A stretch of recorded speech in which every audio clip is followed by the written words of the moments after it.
अब मंत्रियों पर जरा नजर डाल लेते हैं। बांका से देखिए, जो राम नारायण मंडल हैं, जो कि रेवेन्यू मिनिस्टर हैं बीजेपी के, वो आगे चल रहे हैं। तो ये नजर रहेगी कि जो तमाम मंत्री हैं उनकी परफॉर्मेंस कैसे रहती है। वैसे आप हसनगंज देखिए, हसनपुर माफ कीजिएगा, देखिए तो ये अच्छी खबर है तेज प्रताप यादव के लिए, क्योंकि कांटे की टक्कर हमारे एग्जिट पोल में यहाँ पर तेज प्रताप यादव के लिए दिखाई गई थी।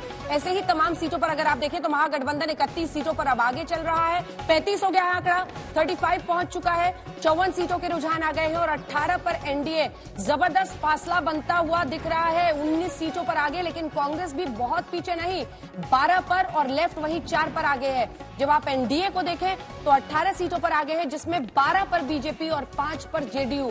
ये शुरुआती रुझान संकेत दे रहे हैं कि इधर बीजेपी की परफॉर्मेंस ठीक है एनडीए में, तो उधर बहुत अच्छी परफॉर्मेंस दिख रही है आरजेडी के। ये शुरुआती संकेत, जैसे जैसे आंकड़े आएंगे अपने तमाम गेस्ट को बता दें कि बीच में हम लोग जल्दी से वो जानकारी देंगे, लेकिन इसी के साथ शुरुआत करते हुए शुरुआती रुझानों पर अगर टिप्पणी हम ले तो आशुतोष जी, ये साफ संकेत दिख रहे हैं कि महागठबंधन आगे निकला है। अब आपके लिए सेफ जोन आया कि नहीं आया बोलने का?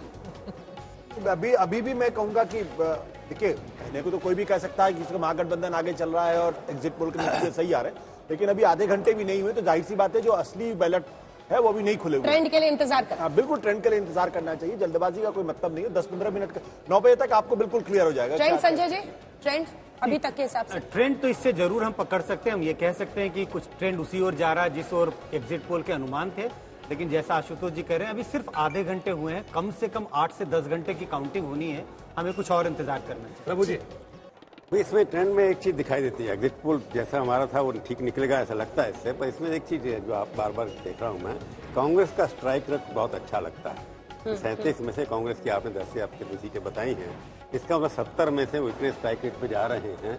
कांग्रेस की परफॉर्मेंस एक अपने आप में बड़ी खबर होगी। अगर 70 में से तो 50-40 जीत गए इस हिसाब से, तो बड़ी इसके अंदर एक ट्रेंड दिखाई दे रहा है कि कांग्रेस के ऊपर नजर रखनी पड़ेगी हमारे को कि कांग्रेस क्या बनाना पड़ेगा आरजेडी को अगर ऐसा होता है।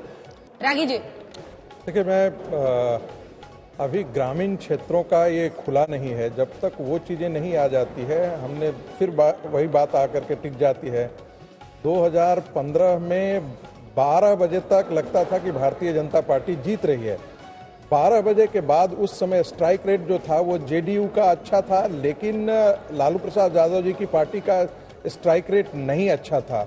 लेकिन 12 बजे के बाद जैसे ही ग्रामीण क्षेत्रों के बैलेट खुलना शुरू हुए, ईवीएम खुले हुए, पूरे के पूरे पासे बदल गए और 1 बजे तक स्थितियों में बड़ा परिवर्तन आ गया था। लेकिन सुबह के इसलिए अभी सुबह कम दिखाई दे रही है बिना आंकड़ों के लिहाज से। देखिए, मुझे इससे क्या अंतर पड़ने वाला है, मैं तो आंकड़े देख करके उसको मुझसे सेहत मैं आशुतोष जी की तरह नहीं हूँ। मुस्कान भी थोड़ी देर बाद और कम होने वाली नहीं, आशुतोष जी की तरह आशुतोष जी की उसी अनुपात में बढ़ती चली जाएगी और आशुतोष जी की उसी अनुपात में बढ़ती चली जाएगी। चलिए ठीक है, ये नोकझोंक यहाँ चलती रहेगी, लेकिन हम आपको जो स्ट्राइक रेट की बात प्रभु जी कर रहे थे वो बहुत दिलचस्प है और इस बार हम अपने इस कंप्यूटर ग्राफिक्स के जरिए आपको वो स्ट्राइक रेट भी दिखाएंगे कि कौन सी पार्टी कितनी सीटों पर चुनावी मैदान में है और उसमें से कितनी में वो आगे बढ़ रही है। और अगर वाकई जिस तरह की अभी तस्वीर दिख रही है, 14 और 22 का फासला हालांकि अब हो गया है, आरजेडी 22 और 14 कांग्रेस, लेकिन स्ट्राइक रेट किसका सबसे अच्छा रहता है